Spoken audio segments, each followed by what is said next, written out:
Kan biasanya ada bisikan yang bagus, ada bisikan yang negatif.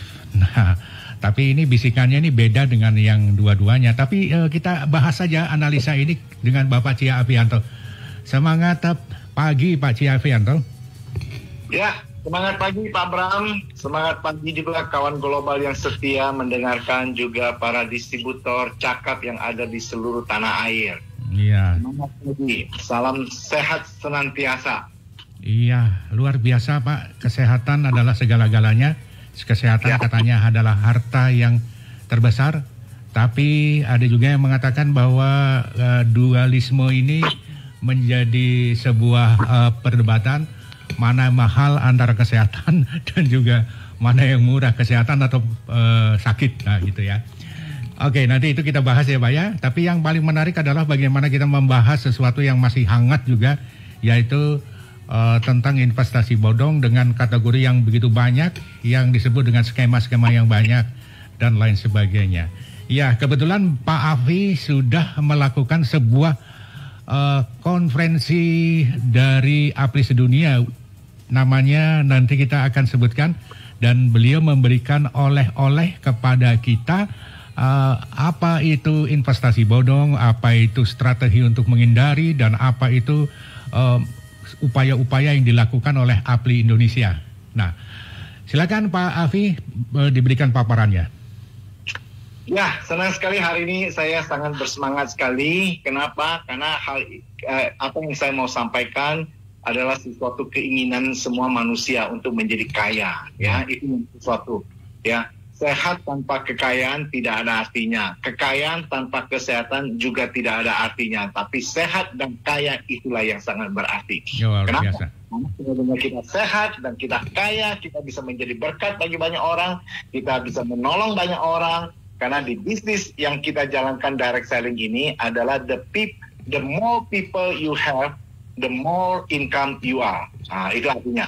Semakin banyak Anda menolong orang lain, maka akan dapatkan semakin besar income Anda, penghasilan Anda. Itu yang memang betul-betul menjadi satu keinginan seluruh. Saya menghadiri namanya World Federation Direct Selling Association yang diadakan di Bangkok tanggal 6 dan 7. Harusnya itu diadakan 2020 Pak Bram. Begitu ya. Karena pandemi jadi dimundurin, akhirnya diadakan tanggal 6 dan 7 Oktober 2021, tapi tetap lewat virtual account. Iya. Nah, kita tahu bahwa temanya sangat-sangat menarik sekali. Temanya ada Tomorrow is Now. Hari esok itu adalah mulai dari sekarang. Oh iya. Ya. Dan banyak sekali dibicarakan mengenai ini. Salah satu juga adalah bagaimana industri ini berdampak kepada masyarakat Indonesia untuk meningkatkan taraf kehidupan yang lebih baik. Nah, ini yang paling penting Pak Bram ya. Jadi hari ini kita akan bicara lebih seru lagi nanti. Tomorrow is now. Wow. Jadi kalau bicara kemarin juga now, besok adalah now juga Pak ya. Dan bagaimana dunia multilevel dan juga perbandingannya dengan apa yang Bapak dapatkan dengan dunia yang berhubungan dengan investasi bodong dan juga skema-skema ponzi itu Pak. Silakan Pak. Oke, kalau kita bicara di dunia ini ada kurang lebih 63 negara yang masuk di dalam wadah World Federation Direct Selling Association. Salah satu Indonesia, dan kita bangga APRI.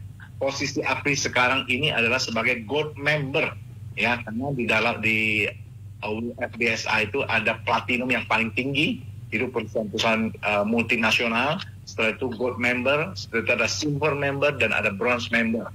Nah, kita ini bersyukur APRI ini perjuangannya sudah masuk ke gold member. Mungkin kita berharap beberapa tahun ke depannya akan menjadi platinum member. Jadi sangat bergengsi dan sangat memberikan dampak kepada industri direct selling multi-level marketing Indonesia. Ya, itu ada sistem kepangkatan juga ya Pak ya? Ada gold, ada platinum. Itu tentunya harus memenuhi satu compliance ya, baik dari etiknya maupun pertumbuhannya maupun dari komitmennya dan sebagainya. Iya ya, komitmen. Kalau kita bicara komitmen, ternyata dunia sana juga memperjuangkan komitmen ya Pak ya. Komitmen apa yang dilakukan oleh FDSA ini Pak untuk bisnis yang dikategorikan oleh Pak Hafiz sebagai bisnis yang sangat terbaik di dunia? Ya, kalau kita bicara WFDSA ini member yang ada seluruhnya itu tercatat 125 juta orang. Dan turnover omsetnya itu adalah 1 triliun US dollar, 1 triliun. Berarti kalau kita kurskan itu kurang lebih 14.500 triliun. Nanti satu angka yang betul-betul tidak kecil dan memberikan bonusnya itu juga sangat besar sekali. Kalau kita lihat ya 14.500 triliun, mungkin puluhan triliun ya. Jadi ini artinya apa? Artinya industri ini tidak bisa diremehkan. Konferensi itu tiap 3 tahun sekali diadakan. Nanti 3 tahun, yaitu tahun 2023 itu diadakan di Dubai. Nah, kemungkinan mungkin udah bisa offline ya, Dubai 2023. Jadi setiap 3 tahun, dan pengurusannya itu adalah orang-orang yang memang orang-orang kelas dunia, yang betul-betul bukan hanya orang-orang biasa, tapi orang-orang yang super kaya juga, menjadi chairman ataupun kepengurusan di asosiasi. Jadi saya sangat bangga sekali bagian dari WFDSA ya. Hari ini saya akan banyak bicara Pak Bram, bukan posisi saya sebagai Presiden Direktur Cakap, tapi hari ini saya akan bicara bagaimana peran beban yang diberikan kepada saya, tanggung jawab yang diberikan kepada saya sebagai Kepala Bidang MLM Watch ya, untuk bagaimana supaya industri direct selling di Indonesia ini berkembang dengan kondusif. Itu Pak. Ya, menarik sekali Pak. Kalau banyak hal bernuansa kondusif, semua pada aman, semua pada nyaman dan sebagainya. Secara kasuistis, bagaimana Bapak melihat dunia yang berhubungan dengan direct selling ini, positif negatifnya? Silakan. Ya, kalau kita bicara positifnya, tentu ini menciptakan peluang usaha. Positifnya ya Pak Bram ya. Dengan direct selling ini menciptakan satu peluang usaha di mana orang-orang itu cukup mudah untuk menjalankan bisnis sebagai seorang entrepreneur. Tidak perlu harus modal besar, tidak harus perlu karyawan, tidak harus perlu manage, tidak perlu harus punya gedung, tidak perlu harus cari produk karena produk sudah disediakan, tidak perlu membangun sistem karena sistem sudah ada. Semua ini sudah disediakan. Inilah bisnis yang sangat luar biasa. Sangat simple, kita hanya cukup asal mau bergabung di dalamnya dan mau menjalankan aturan yang sudah disediakan dari produknya, tinggal kita memindahkan saja. Dan imbalannya adalah satu, dapatkan keuangan, kedua pengembangan diri, personal development, ini sangat penting sekali. Ketiga, kita sosial kita akan lebih berkembang, dan hal yang terpenting adalah kita bagaimana kita menolong orang ya, yaitu dengan prinsip care and share. Yang saya selalu katakan care and share, ya, peduli dan berbagi. Ya, tadi saya bilang, the more people you have, the more income you are. Artinya semakin banyak Anda akan dapatkan income yang semakin besar. Ya. Income ini luar biasa ya. Kalau kita bicara income ini adalah earning opportunity. Jadi dalam bisnis direct selling ini memberikan halnya. Jadi kalau kita menolong banyak orang, ya, istilahnya kalau Anda you want to have much money, you help more people, ya. Jadi istilahnya the more people you have, the more people you have, and the more income you have, ya. Artinya tergantung Anda. Kalau Anda malas menolong orang, maka terbatas. Menolong orang itu tadi lewat 2 cara, lewat dari peduli dan berbagi. Baik itu peduli akan kesehatannya, kita berbagi cerita kesehatannya supaya orang itu hidup sehat, berbagi akan kesempatan untuk meningkatkan penghasilan. Nah, itulah yang paling penting. Nah, tapi di satu sisi banyak sekali orang juga menawarkan kesempatan, ya, mendapatkan orang menjadi kaya, cepat menjadi kaya. Nah, inilah yang kita akan membahas. Ya, untuk menjadi kaya itu tidak salah, Pak Bram. Ya, saya katakan satu, untuk menjadi kaya itu wajib untuk menjadi kaya. Tetapi untuk cepat menjadi kaya sehingga menghalalkan segala cara dan merugikan orang lain, itulah yang tidak benar. Ya, jadi ini sudah menjadi sebuah peristiwa setiap bulannya selalu ada informasi dan laporan-laporan yang berkaitan dengan korban-korban yang berhubungan dengan efek-efek negatif dari sebuah investasi yang tidak jelas ujungnya. Nah, sebelum langsung pada sebuah kasus, mungkin Bapak bisa jelaskan dulu sebenarnya dari kasus-kasus yang ada Indonesia ini dibandingkan dengan dunia lain, atau maksudnya di luar negeri, sebenarnya Indonesia ini apakah menonjol kasus-kasus yang berhubungan dengan investasi yang ilegal dan bodong dan sebagainya. Kemudian bagaimana ini bisa terjadi? Apakah ini juga ciri-ciri dari sebuah negara yang berkembang atau sikap mentalnya saja, atau bagaimana? Ya, kalau kita bicara investasi bodong atau istilahnya money game atau skema Ponzi, skema piramid yang menggunakan kebanyakan menggunakan jalur binary ya. Walaupun tidak semua binary itu nggak benar, ada juga binary yang bagus ya. Tetapi kebanyakan binary itu menyerempet ke skema piramid ya. Siapa yang paling di atas itu yang paling untung, investasi bodong. Dan ini di semua negara terjadi, Pak Bram. Semua negara ada. Bahkan itu awalnya itu kan dari Rusia ya, itu yang Ponzi itu akhirnya dihukum seumur hidup, dihukum sekian ratus tahun sampai mati pun masih di penjara, dan itulah kita lihat. Nah, hanya masalahnya di Indonesia kadang-kadang ketegasan pemerintah ini kurang tegas, satu. Kedua, hukumannya kurang berat, ya. Ini yang masalah. Di negara lain tuh kalau yang kayak begini hukumannya berat sekali, hukumannya sampai ke hukuman mati. Di Indonesia kan hukuman kan kita tahu sendiri lah, ya, jangankan yang main-main gitu, koruptor kelas kakap aja kita ngerti lah hukumannya kan. Jadi di Indonesia ini tidak ada namanya efek jerah, itu yang masalahnya. Kalau soal terjadi di semua negara ada, selama manusia itu hidup, money game, investasi bodong itu pasti ada. Tinggal bagaimana cara kita menghandle-nya, mengatasinya. Kedua, bagaimana cara mengedukasi masyarakat supaya masyarakat lebih mengerti. Itu Pak Bram, kalau kita bicara mengenai perkembangan istilahnya investasi bodong dan sebagainya. Nah. Iya, jadi skema-skema yang disebut tadi, ada skema Ponzi, itu adalah merupakan modus lama ya, sudah cukup klasik juga ya Pak ya. Dan investasi ini juga ciri-cirinya adalah menjanjikan keuntungan yang lebih cepat, pengembaliannya yang tidak wajar.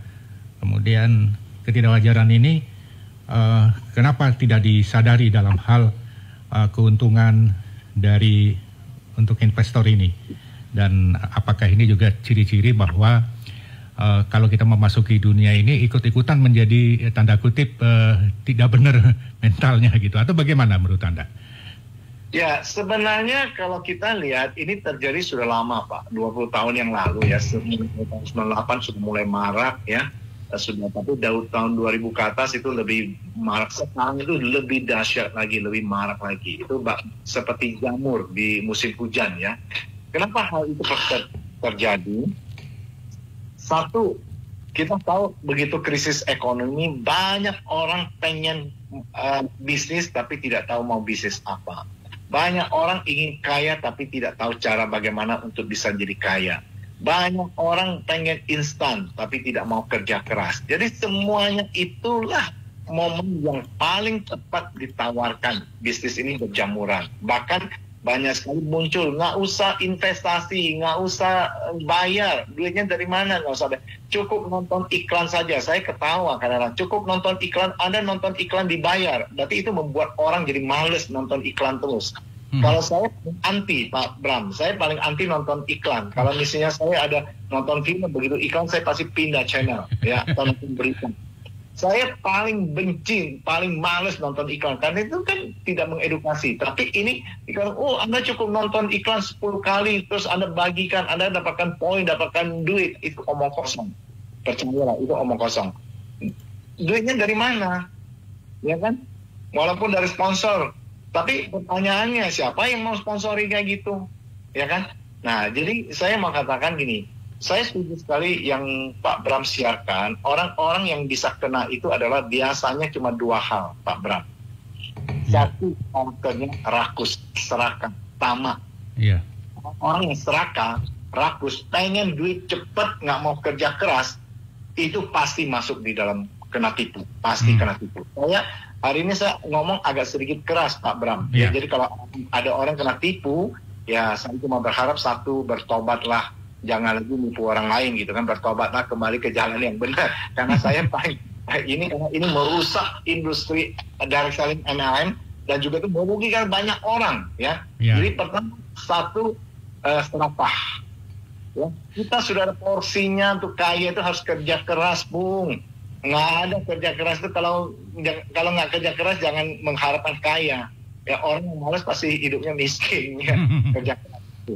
Kedua, orang yang kalau Pak Pram dikatakan orang bodoh, saya mungkin tidak katakan orang bodoh lah. Saya katakan orang tidak berpikir secara rasional. lebih halus. Kalau dibilang bodoh kan mungkin tersinggung, Pak. Masa saya S2 dibilang bodoh? Ya kan? Tapi itu jadi menyebutnya secara umum. Banyak orang juga yang S2, ya. Sarjana-sarjana, bahkan orang kaya, bahkan bisnis, kadang bahkan tokoh agama, bahkan tokoh masyarakat itu kan nggak bodoh, Pak. Iya, tapi kan mereka justru ikut jadi korban, Pak. Padahal kan profesor. Saya lebih mengatakan tidak berpikir secara rasional. Di zaman sekarang masih ada orang percaya dikasih bunga 1 hari 1%. Berarti 1 bulan 30%. Bang aja bangkrut. Kalau memang ini saya selalu katakan, oh ya, satu hari saya bilang gini aja deh, kalau memang itu benar 1 bulan 30%, Anda jual semua harta milik Anda masukkan ke sana, Anda jadi kaya raya. Anda pinjam dari bank itu kan cuma paling 12%, 15%, paling tinggi itu bunganya, ya kan?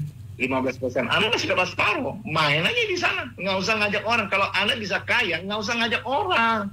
Makanya saya selalu tentang tidak berpikir secara rasional. Iya. Mungkin siaran saya ini mungkin ada orang yang tersinggung, Pak. Ngapa? Saya nggak ada kepentingan buat saya. Ya, tapi kepentingan saya cuma adalah saya ingin mengedukasi masyarakat supaya menyadari.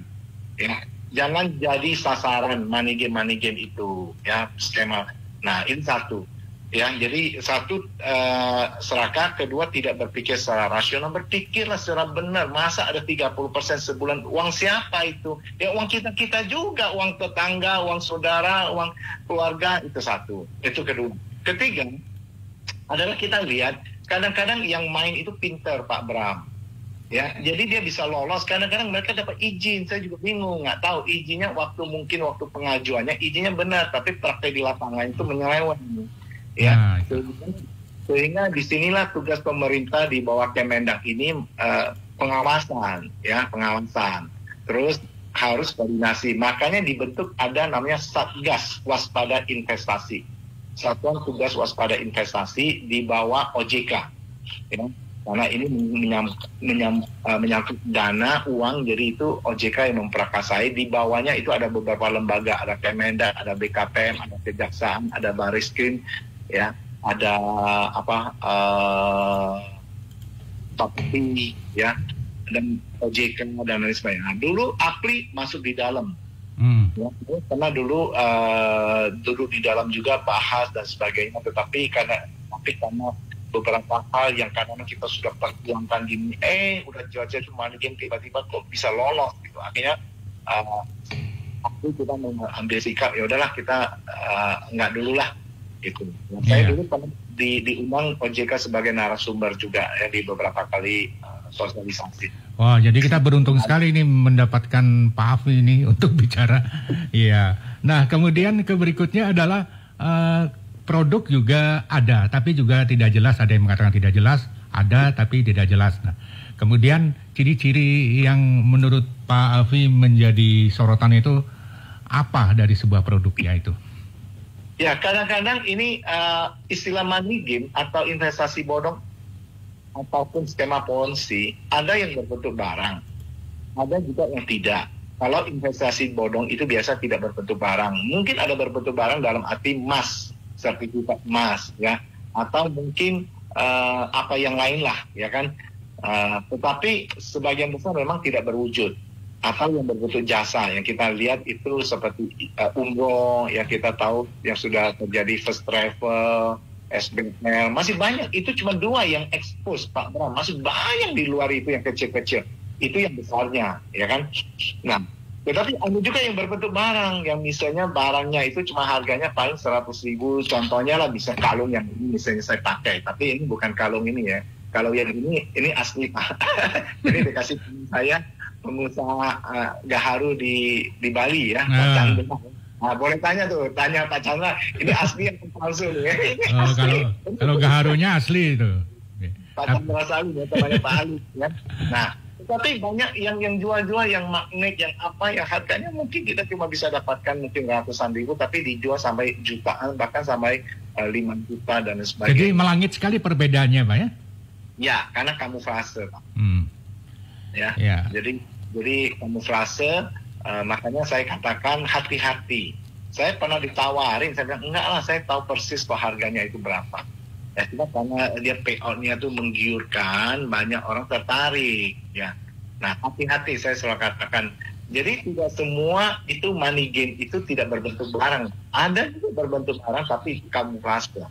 Iya, kamuflase yang lainnya berbentuk, misalnya ada juga yang berbentuk program-program yang ditawarkan, aplikasi-aplikasi, ya banyak sekali lah. Gitu. Ya, kemudian produk juga ada yang dalam bahasa orang-orang itu kan produk kesehatan juga Pak, tapi juga sangat melangit. Dan ini kenapa bisa terjadi? Ya, maka tadi saya katakan Pak, produk kesehatan banyak juga, tapi kita harus lihat worth it tidak. Ya, saya tidak pernah mengatakan produk itu mahal atau murah, tapi saya selalu diukur worth it tidak. Artinya berharga tidak sesuai dengan yang kita bayar. Misalnya contoh, saya selalu tidak pernah bilang mahal. Ada orang bilang, oh restoran itu mahal. Buat saya tidak mahal. Jadi saya ambil contoh mahal dan murahnya adalah kita harus mengerti value worth it tidak sesuai nggak barang itu aslinya. Ya kan, misalnya saya makan di restoran, ya harga yang saya bayar itu worth it karena restorannya mewah, asik pelayanannya luar biasa, makanannya bersih, enak, ya itu saya bayar mahal, worth it itu. Saya bilang nggak mahal. Tapi kalau saya makan di pinggir jalan, ada di saya tahu di Pecenongan itu pinggir jalan, jangan pikir murah ya, jangan pikir murah. Di Pecenongan itu saya pernah makan sama tamu itu diketok, saya nyesel. Saya bilang seumur hidup saya mungkin cuma sekali aja saya makan di sana. Saya nggak akan di sana. Iya. Jadi, yang jualan jangan jual untung tapi cuma sekali saja.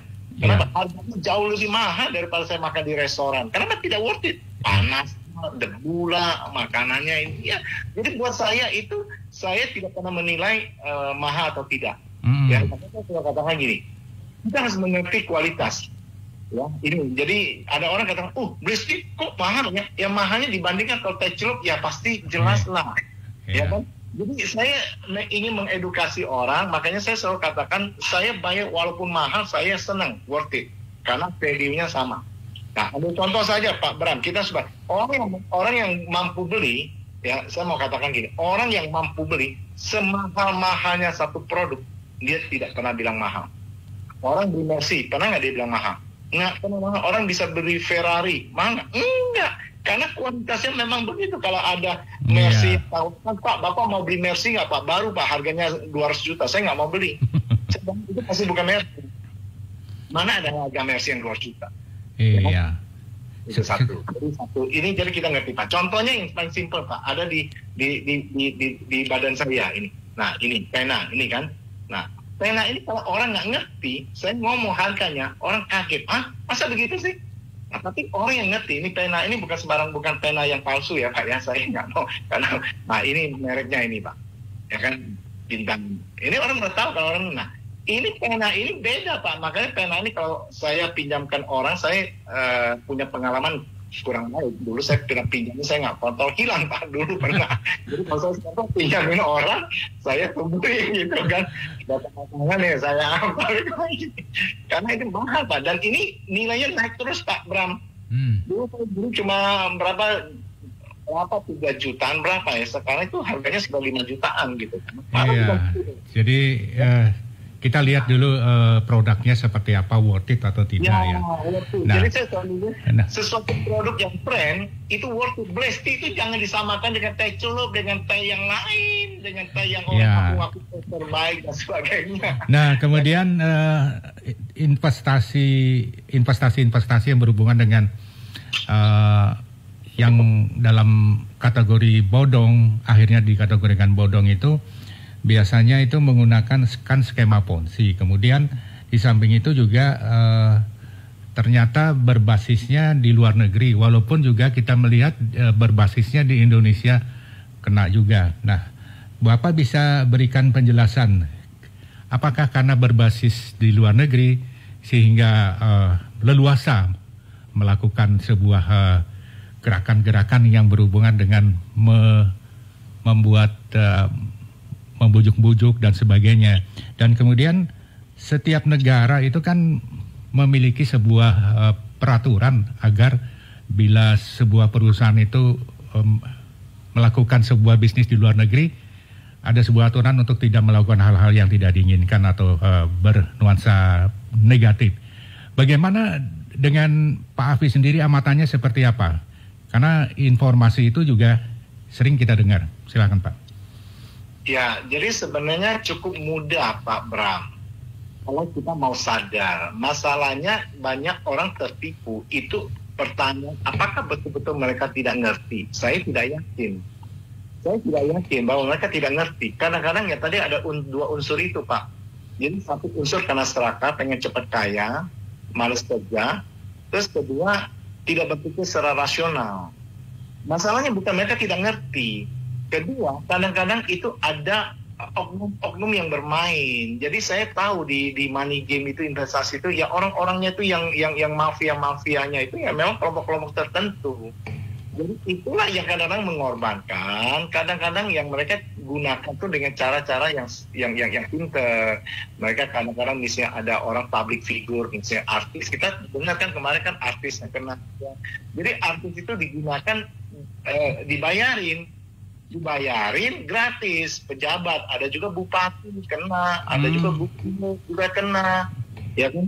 Ada juga kepala polisi, bukan Kapolri ya, jadi kepala Kapolres gitu ya, di daerah-daerah digunakan juga. Bahkan tokoh-tokoh agama, ada beberapa kiai-kiai, ustadz, termasuk pendeta, itu juga tokoh masyarakat. Jadi mereka juga nggak ngerti, mereka cuma kadang nggak enak teman dimasukin, ya udah. Jadi kadang-kadang itu mereka itu pinter. Misalnya makanya saya selalu sangat hati-hati. Saya nggak mau.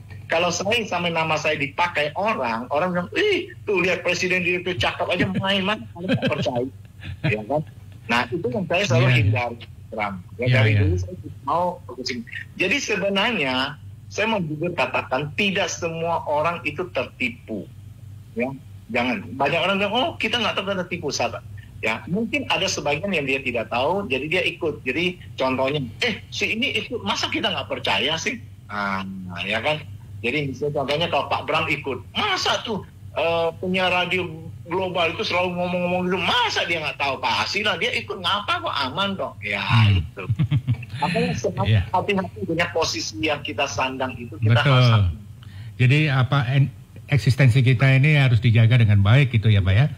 Nah, kemudian bagaimana caranya kita mewaspadai sebuah keuntungan yang tidak wajar, kemudian memastikan bagaimana kejelasan sebuah struktur organisasi dari sebuah bisnis investasi itu, Pak, atau bisnis yang bernuansa MLM dalam tanda kutip MLM yang beda itu. Ya. Oke, ada beberapa hal yang saya mau sarankan, tetapi walaupun demikian tidak berarti 100% aman, ya. Di dunia ini tidak ada istilah 100% aman benar, nggak ada. Tetapi meminimalkan untuk kita tidak terjebak dan tidak menipu dan sebagainya. Karena satu kita pelajari dulu ya. Kalau misalnya ada yang tawarkan, kita pelajari dulu satu legalitasnya, legalitas secara hukumnya. Apakah misalnya kalau dia investasi bodong atau menyangkut keuangan, kita tanya apakah ada sudah dari OJK. Ingat ya, menyangkut investasi keuangan dan sebagainya, asuransi atau apa, itu harus dari resmi, ada tidak dari OJK satu. Ya, Kalau dia bergerak di bidang fintech dan sebagainya, itu harus ALDA tidak dikeluarkan oleh Bapeti. Kan sekarang lagi ramai Pak fintech. Yeah. Kripto, ya. Saya tidak membahas karena kripto ini ada pro dan kontra ya. Banyak ya, dan lain sebagainya. Tapi saya mau yakinkan dulu, make sure dulu, legalitas hukumnya ada tidak. Oke? Nah, kalau dia adalah direct selling multi level marketing yang merekrut orang, merekrut dan sebagainya. Pertanyaan satu, ada nggak izin dari Kemendak? Kalau sekarang ini sudah beralih ke BKPM ya, transisi ya. Nah, itu satu ya, izin legalitasnya. Terus kalau dia jual produknya ada nggak dari misalnya kalau kesehatan dari BPOM atau PIRT atau alat dari cash dan sebagainya. Cek dulu Pak yang ditawarkan. Yang ketiga, hanya kita tanya apakah sudah menjadi anggota asosiasi APRI. Ya? Kalau dia anggota asosiasi APRI berarti beraliansi, selain diakui pemerintah, dia beraliansi dengan World Federation Direct Selling Association. Kalau kita macam-macam keanggotaan kita bisa dicabut dari WFDSA. Jadi kita perlu compliance ya. Maka kita lihat lagi apakah perhitungan payout-nya itu rasional atau tidak. Ini yang penting Pak, rasional atau tidak. Artinya gini, nggak usah kerja keras, cukup ajak 2 orang saja investasi 5 juta atau 5.000 US dollar atau 2.000 US dollar. Ada pangkatannya biasanya. Kalau Manigin itu ada jelas Pak, itu ada membedakan. Kalau Anda investasi misalnya cuma 1.000 dolar itu silver. Kalau Anda investasi 5.000 itu gold. Kalau Anda investasi 20.000 itu platinum. Itu ada tingkatannya. Kalau semakin tinggi investasinya tentu menjanjikan keuntungan semakin besar. Itu tidak benar. Kalau ML yang benar itu harus persamaan Pak. Haknya semua sama, mau masuk member sebagai member apa itu sama. Nah, itu kita harus berpikir. Kalau arah yang jebakan, terus yang lain lagi ada kita lihat, biasa orang ajukan, Pak, kalau Bapak mau ikut jangan pasang 1 titik, Pak. Kalau bisa 1 titik, Pak. 8 titik, 1 titik. Nah, itu sudah pasti money game. Titik-titik. Ya, titik-titik. Kenapa? Karena kita yang punya duit, cari duit, ya kita pasang aja di awal. Jadi yang di atas lebih untung. Nah, itu ciri-cirinya. Terus masih banyak lagi ciri-ciri yang lain, Pak. Payout-nya, misalnya, bisa 100%, 200%. Nah, itu udah nggak masuk akal, Pak. Ya. Yang diizinkan oleh BKPM, ya Kemendak dulu, BKPM, itu adalah maksimum payout itu 60%. Dalam arti termasuk keuntungan langsung. Dulu 40%. Jadi tidak boleh lebih. Kalau lebih, kenapa? Tidak boleh lebih. Karena kalau sudah lebih, berarti harga produknya itu sudah tidak rasional. Kamuflase. Jadi udah di makamnya bisa 20 kali, bisa 50 kali. Ya, MLM yang benar itu makamnya cuma 3-5 kali, Pak. Itu yang benar. Iya. Orang. Menarik sekali, semakin panas nih Pak. Nah, kemudian tentang alamat usaha dan kepengurusan ini, bagaimana Bapak bisa memberikan sebuah analisa dan kemudian saran dan sebagainya tentang alamat dari usaha badan yang dikategorikan bodong ini atau biasanya mereka bilang, Pak, ini kan tidak ada resmi di Indonesia, tapi kan sudah ada resmi di Singapura, di Amerika, di London, ya kan? Jadi selalu mengatakan, sudah di luar negeri, sudah ini. Kita kan nggak tahu. Satu, kedua, rata-rata tidak punya kantor di Indonesia. Adapun kalau kantor, itu hanya kantor ukuran 4x5 di gedung yang mentereng gitu kan. Jadi ada dia menumpang gedung, gedungnya mentereng gitu kan, gedungnya 30 lantai, 40 lantai atau 60 lantai, berapa lantai lah. Dia ada di sana, diekspos gedungnya. Padahal dia cuma sewa satu, ya bagian kecil lah, paling 4x5 meter atau paling gede, paling 10x10 meter itu sudah paling gede. Nah ada tuh investasi bodong yang kecil. Terus menempatkan beberapa karyawan di sana, teknologi. Jadi sebenarnya mereka, Pak, kita pusatnya dari Amerika. Padahal Amerika juga benar, pusatnya dari Cina. Ya kita banyak orang yang mengaku pusat dari Cina, di Cinanya juga nggak benar. Ya kan? Nah, jadi itulah karena apa? Karena kemudahan Pak Bram. Sekarang ini medsos kan itu kan susah dikontrol, Pak. Iya, susah dikontrol ya. Medsos itu susah dikontrol ya. Nah, itu kelemahan juga di kita. Kadang-kadang ya pengawasannya itu kurang, Pak.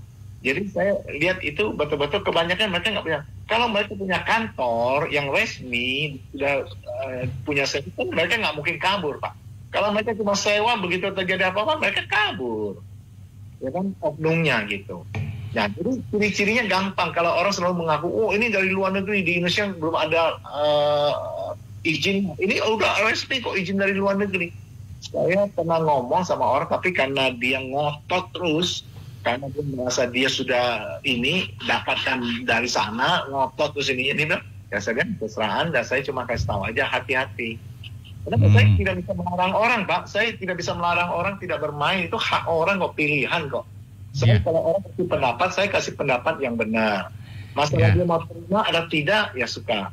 Cuma kadang-kadang memang resikonya ada, Pak. Orang yang ingin berbuat baik, berbuat benar itu resikonya ada, Pak.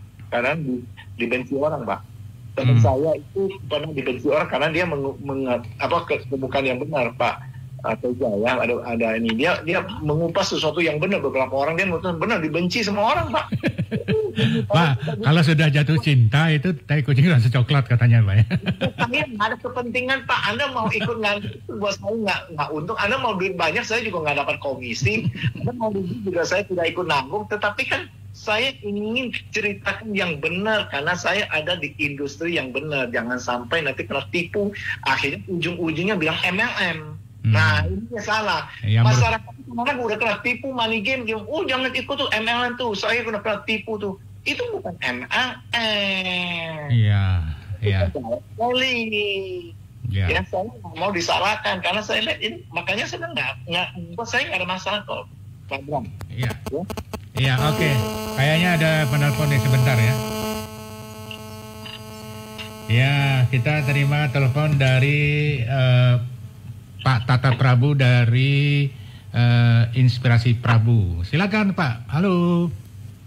Selamat pagi Global FM, para pendengar dimanapun Anda bisa melihat, menonton dan mendengar suara kami. Lebih khusus kepada Presidir PT Cakap Pak Tia Alfianto. Selamat pagi Pak Tia, Presidir. Salam sehat. Posisi masih di Jakarta atau di Dubai atau di Kupang atau di mana ini? Silakan Pak, silakan. Ya, Presidir, menarik sekali materi kita hari ini, yaitu mengenai investasi bodong. Tetapi kalau izinkan saya menyorotinya bukan di investasi bodong, tapi di multi level marketingnya, di mana sebagian besar isu mengatakan bahwa multi level marketing itu haram katanya. Nah, ini mungkin saya minta pandangan dari sisi Presidir sebagai praktisi di MLM. Itu yang pertama yang saya tanyakan, karena ini untuk meluruskan juga, karena siaran kita didengar di seluruh Indonesia. Apakah itu benar seperti tadi ya? Itu yang pertama. Yang kedua, MLM-nya resmi, ya, bahkan sangat luar biasa hebatnya di Indonesia, dapat muri lagi. Ya kan, karena memberikan reward terbesar dari sisi bonus. Nah, hanya di sini yang saya soroti adalah kondisi yang terjadi pada saat ini, di mana pemerintah menekankan gerakan membeli produk kawan sendiri atau membeli di warung sebelah. Walaupun sedikit mahal, tapi tidak mengapa karena itu membantu sesama sebagai anak bangsa, sahabat sejati. Artinya apa? Produk dalam negeri ini akan menjadi ancaman apabila kaum milenialnya terlalu terpancing, tergoda dengan hebatnya produk luar negeri, mencari omset di Indonesia, memanfaatkan milenial pula untuk memperoleh omset yang besar, tapi uangnya bukan lari di Indonesia, bahkan justru lari ke luar negeri. Nah, ini kira-kira yang harus disadari oleh kita semua. Beruntungnya di sini PT Cakap bersama Blesti menunjukkan bentuk sisi yang berbeda, yaitu budaya minum teh warisan luhur Nusantara, pewaris tunggal, sekali lagi pewaris tunggal bangsa-bangsa hebat di masa lampau, yaitu menaikkan daripada kearifan lokal. Ini perbedaan MLM Blesti dengan MLM lainnya, karena kita menggerakkannya dari dalam untuk kita sendiri, kemudian dinikmati oleh kita sendiri. Kata Presiden Jokowi, berdiri di kaki sendiri untuk maju mandiri menjadi Indonesia sehat, Indonesia kuat, Indonesia tangguh, Indonesia makmur. Demikian dari saya, terima kasih. Itulah kami Inspirasi Prabu sangat semangat mensosialisasikan hal ini. Semangat pagi, salam besar. Terima kasih, salam besar, dan Bali pasti bisa ya. Pak Ci Alfianto, silakan langsung saja kalau memang sudah mendengar. Terima kasih Pak Tata, teman baik yang selalu setia mendukung ya. Oke, terima kasih atas komentarnya juga ada. Nah, saya mau ngomentin beberapa hal. Satu, tadi pernyataan Pak Tata, apakah MLM itu halal atau haram? Ini pernah diperdebatkan ya. Bahkan kami pernah Asosiasi APRI mengundang pakar-pakar dari MUI, dari juga Kementerian Agama dan sebagainya membahas. Nah, saya mau katakan gini. Ciri-ciri MLM halal dan haram itu, di haram itu, ya saya tidak memahami secara detail karena itu kaidahnya dengan keislaman ya. Tapi adanya gini, kalau haram itu satu merugikan masyarakat, itu satu ciri-cirinya. Kedua adanya ketidakpastian. Contohnya kan investasi kan tidak ada kepastian, ya kan? Nah itu masuk kepada haram. Ternyata setelah dikupas semua MLM itu 100% halal. Halal ya Pak. Halal. Karena ada kepastian, kalau Anda belanja sekian, dapat poin sekian, dapat bonus sekian, itu sudah ada kepastian. Jadi sesuatu yang ada kepastian, bukan judi, bukan gambling, itu sudah masuk halal. Nah, masalahnya ada beberapa MLM yang melakukan itu adalah bukan MLM-nya, tapi oknumnya. Nah, kita harus membedakan adalah industrinya dengan oknum. Saya selalu katakan, Pak, kenapa sih perusahaan ini bisa mendapatkan udah izinnya resmi, kok bisa nih termasuk dulu salah satu anggota dari APRI. Akhirnya kita keluarkan ya, karena terjadi penyimpangan oleh oknum-oknum di lapangan ya. Tadinya benar, tapi berjalannya waktu ya saya nggak usah sebutkan namanya, tapi berjalannya waktu itu sudah akhirnya kita tegur, kita panggil, ya kita nggak mau dengar juga, nggak mau robak, kita keluarkan dari asosiasi. Jadi tegas, asosiasi ini berhak untuk mengeluarkan anggotanya, tapi asosiasi APRI ini tidak punya hak, tidak punya wewenang untuk memberantas money game. Yang memberantas itu adalah pihak berwajib, Bariskrim, polisi, ya. Nah, APRI ini hanya pendamping, memberikan nasihat, memberikan satu masukan sebagai saksi ahli kalau ada sidang di pengadilan bahwa oh ini ternyata ini. Jadi APRI ini tidak punya wewenang karena APRI bukan badan hukum. APRI ini adalah asosiasi. Jadi banyak orang kata, Pak, Bapak kan di MLM Watch, ini money game, Bapak kenapa bisa bertindak? Saya nggak punya hak untuk bertindak. Nggak bisa nutup, nggak bisa apa, karena saya nggak punya wewenang. Ya, itu jadi beda ya. Asosiasi ini hanya meluruskan masyarakat supaya kita jalankan bisnis dengan etika yang baik lah, etika yang benar, gitu Pak Bram. Pak Tata. Terus mengenai produk lokal dan produk luar, selama ini kita memang tidak bisa hindari Pak Tata. Karena sebagian besar produk-produk health food itu memang dari luar. Kenapa? Indonesia belum mampu memproduksi food suplemen yang seperti kualitasnya dari luar negeri. Kita bisa pungkiri banyak produk-produk MLM dari luar negeri, Amerika, China, Jepang, Swedia, dan sebagainya. Mereka memang punya kualitas yang bagus masuk ke Indonesia, memang harganya lebih mahal karena itu import. Kedua juga penuh dengan riset, jadi harganya jadinya mahal. Indonesia belum mampu buat produksi vitamin-vitamin seperti demikian. Nah, oleh sebab itu kita bangga dengan Blesti. Blesti ini teh asli Indonesia, anak bangsa sendiri, tetapi kualitasnya udah kualitas ekspor. Bahkan sebentar lagi permintaan dari luar negeri sudah mulai akan masuk ke Indonesia untuk pesan Blesti. Nah, jadi kita bangga produk lokal Indonesia bukan hanya di lokal saja, kita juga akan keluar mendatangkan devisa dari luar negeri masuk ke Indonesia untuk bayar pajak juga. Jadi betul apa yang Pak Tata katakan, saya sangat setuju, saya sangat bangga. Kita catat ini ada perusahaan Blesti ini perusahaan asli Indonesia. Ya, tidak ada campur investor dari luar asing, dan ini produk dalam negeri tujuannya untuk memberkati bangsa Indonesia, ya, sejahtera. Bahkan kita akan kirim ke luar negeri supaya nama Indonesia dikenal lewat Blesti. Oh, ada produk teh yang bagus loh dari Indonesia. Nah, itu tujuan kita, Pak Tata. Kita berjuang bersama-sama. Ya, saya bersyukur hari ini saya juga didukung oleh masyarakat agrobisnis Indonesia, yaitu ketuanya untuk Bali dan NTB itu Pak Agung Alit ya. Ini juga luar biasa. Nanti saya akan ke Bali tanggal 29 peresmiannya di tempatnya Pak Alit ya, Presiden Tokisnya yang baru, ya. Jadi ini mendukung sama Pak Tata, semua kita mendukung, ya, asli Indonesia supaya kita datangkan devisa dari luar negeri masuk Indonesia, bukan kita larikan devisa dari Indonesia keluar. Ya. Gitu. Ya. Jadi terima kasih Pak Tata, ya. Jadi inilah PT Cakap memberikan sebuah contoh untuk memiliki nilai-nilai yang dikategorikan sebagai nilai nasionalisme dalam hubungannya dengan ekonomi dan sebagainya. Oke, Ya. Pak. Kemudian Pak, yang ya bukan memberi contoh, Pak. Menjadi contoh, Pak.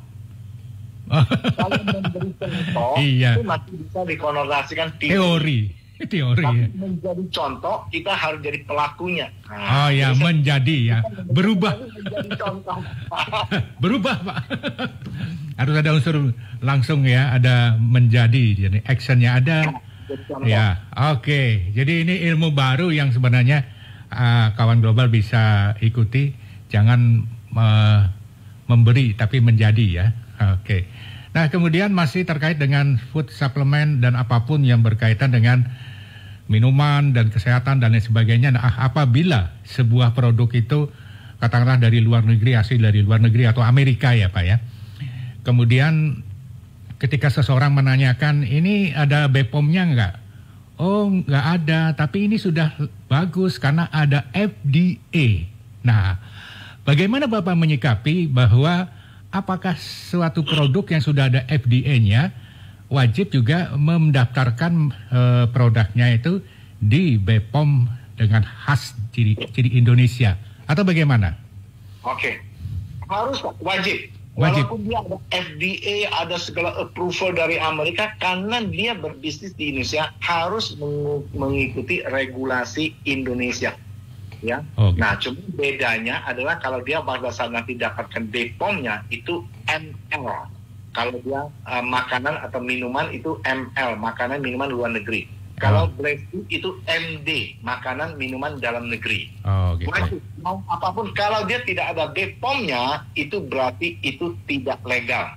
Itu ilegal. Jadi barang-barang masuk dari Amerika kalau tidak ada BPOM-nya di Indonesia itu bisa disita, bisa ditangkap. Gitu, Pak. Nah. Itu wajib harus.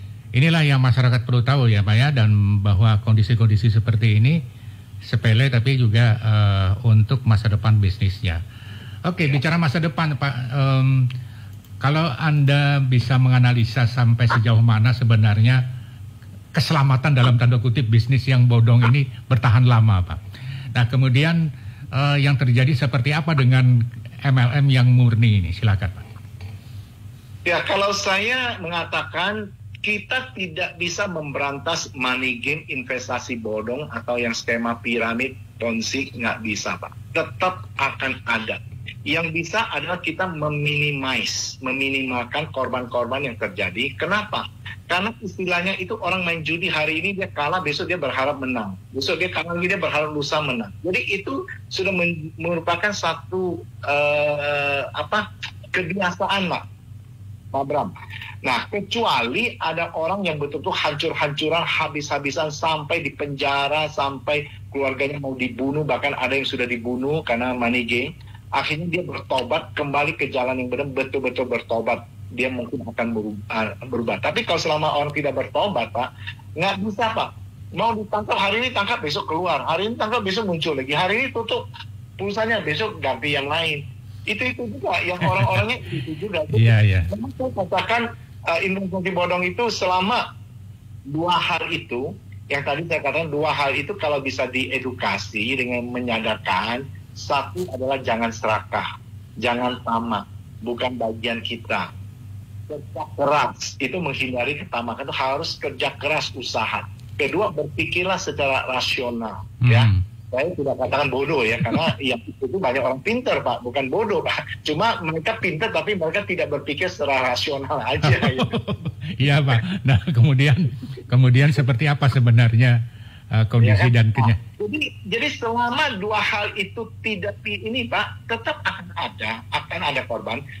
Ketiga, mungkin yang saya himbau kepada pemerintah adalah law enforcement-nya harus betul-betul ditegakkan. Hukumannya harus lebih berat supaya ada efek jerah. Kalau tidak, orang tetap akan jalankan Pak. Nah, sekarang sudah ada undang-undang, Pak. Cuma nggak tahu, undang-undang itu sudah ada diterapkan, cuma mungkin belum menyebar kemana-mana ya.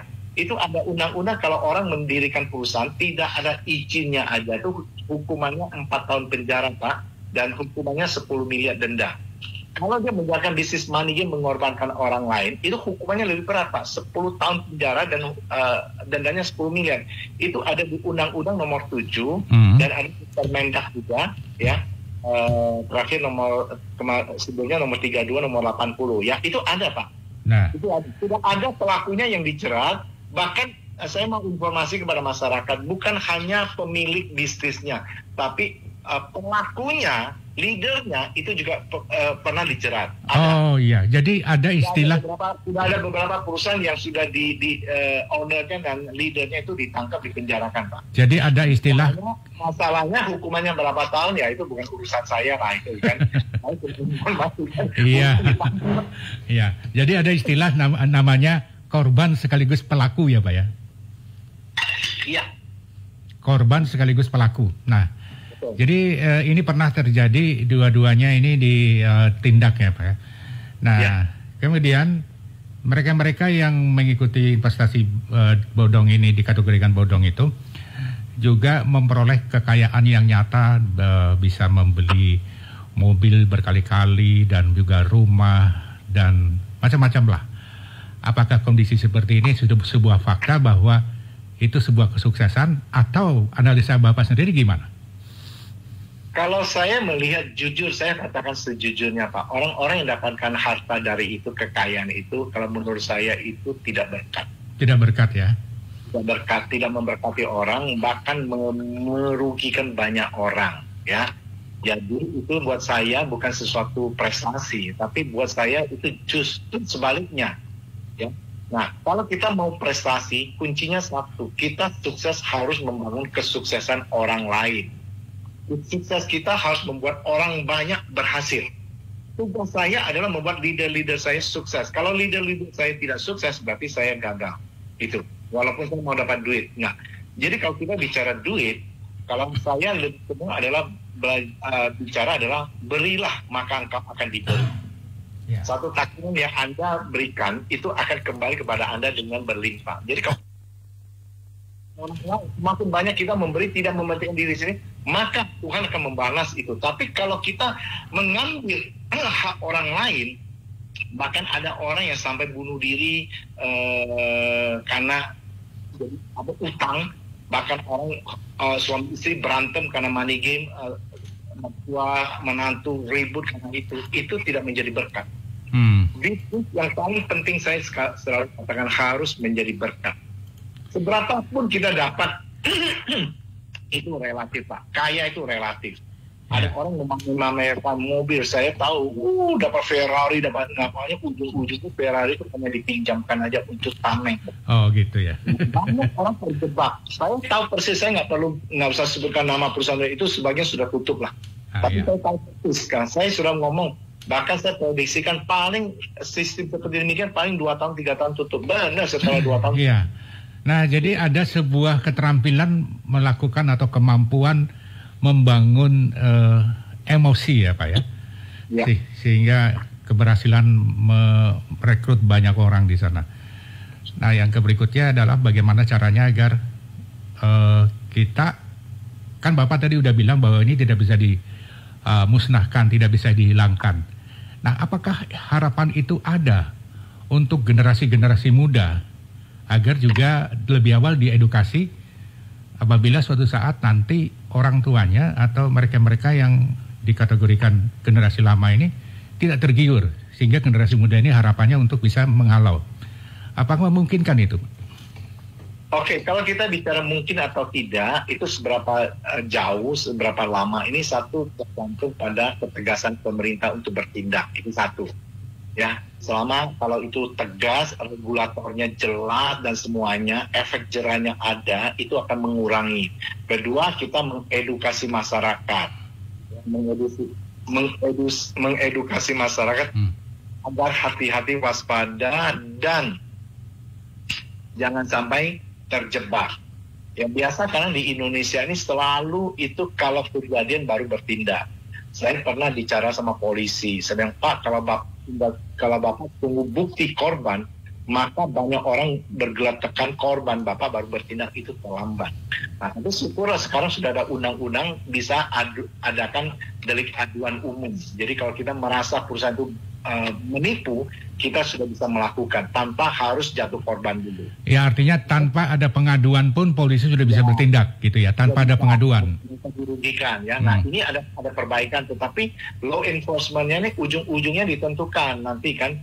Nah, kalau ada efek jerah dan law enforcement-nya itu tegas, saya yakin ini cepat atau lambat akan hilang ya. Nah, itu terus edukasi masyarakat, dan masyarakat ini jangan terlalu diiming-imingkan sesuatu dengan janji gampang. Saya selalu katakan di talk show, di Zoom meeting, dimanapun saya selalu katakan, bisnis direct selling MLM, bisnis yang sederhana, tetapi tidak gampang. Kalau mau sukses harus kerja keras, kerja cerdas, bangun tim, ya, pengorbanan, itu wajib. Kalau tidak ada, nggak mungkin. Harus sadis. Ya, nggak bisa dengan ongkang-ongkang kaki, cuma ngajak 2 orang terus ongkang-ongkang kaki. Itulah oknum-oknum yang tidak bertanggung jawab, yang menjanjikan orang cepat kaya supaya orang masuk dia dapat duit. Itu prinsipnya Pak Bram. Tapi kalau MLM murni yang seperti cakap, tidak. Ini tergantung pada upaya Anda.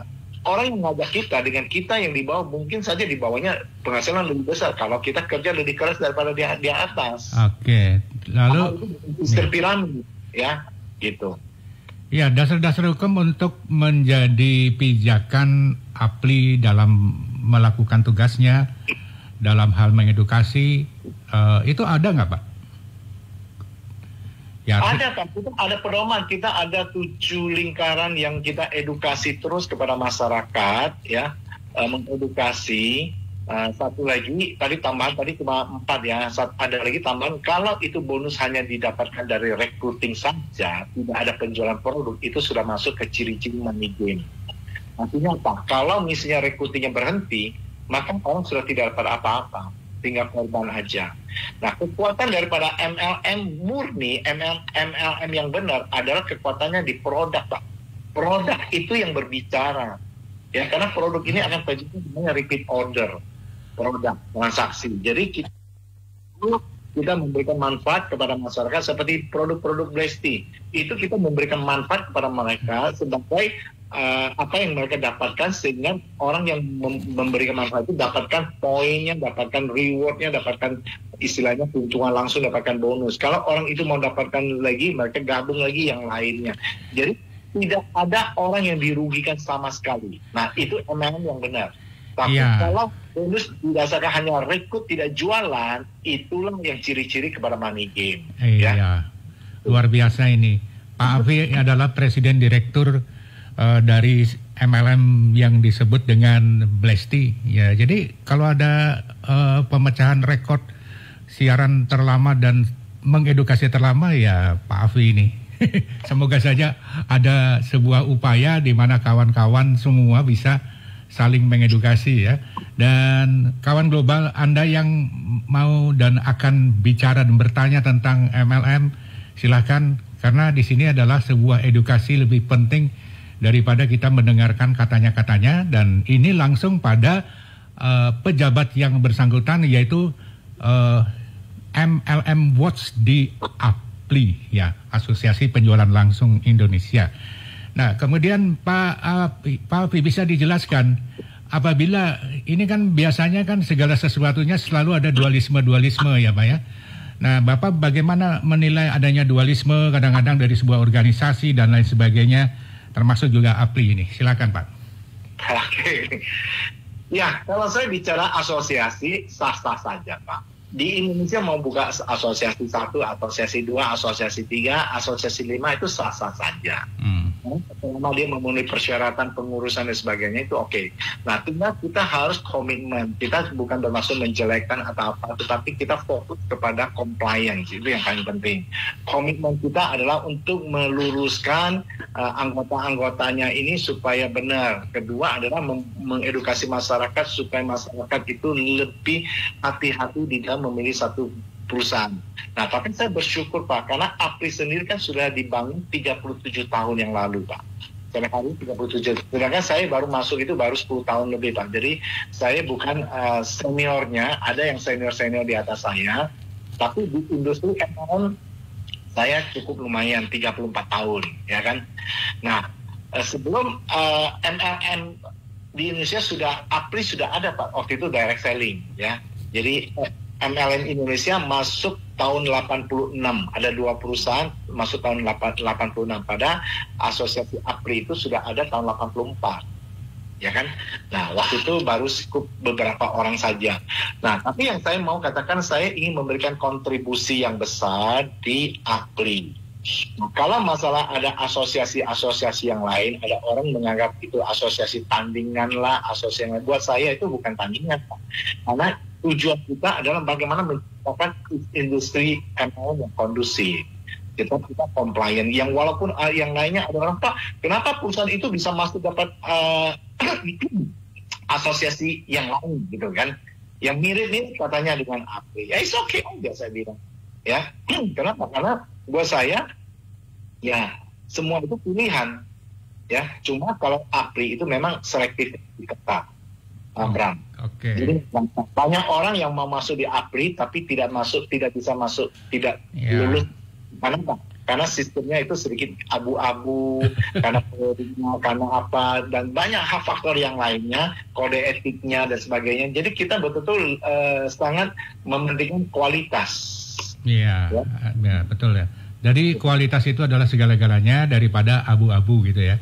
Ya. Dan kemudian bagaimana jumlah total di berapa itu Pak di Apri sendiri? Jumlah total anggota? Sekarang ini udah kurang lebih 110 atau berapa. Terakhir saya belum tahu karena pandemi ini kan, jadi kita Oke. Ya. Nanti tanggal 8 November kita ada Munas, Musyawarah Nasional, untuk memilih lagi calon ketua yang baru, termasuk petahana ya. Jadi kali ini bursa calonnya agak banyak, Pak. Jadi ya termasuk saya didorong juga ke sana. Ya udah, saya meramaikan aja lah. Kalau saya juga ikut mendorong, Bapak gimana tuh, Pak? Ya meramaikan aja, Pak. Tapi saya katakan ya belum lah. Saya cuma meramaikan aja. Oke. Dan gitu kan? Oke. Ya, kemudian ramai sekali kalau kita bicara tentang asosiasi ya Pak ya. Tapi saya secara pribadi menilai bahwa Bapak ini memiliki kredibilitas dan potensi ke arah yang ke puncak itu. Jadi karena Bapak hanya belum jelas saja, masih abu-abu. Makanya ya? Tunggu waktunya, ada waktu segala waktunya. Ya, tunggu waktunya ya. Oke, jadi ini abu-abu dalam artinya tunggu waktu ya Pak ya. Oke ya.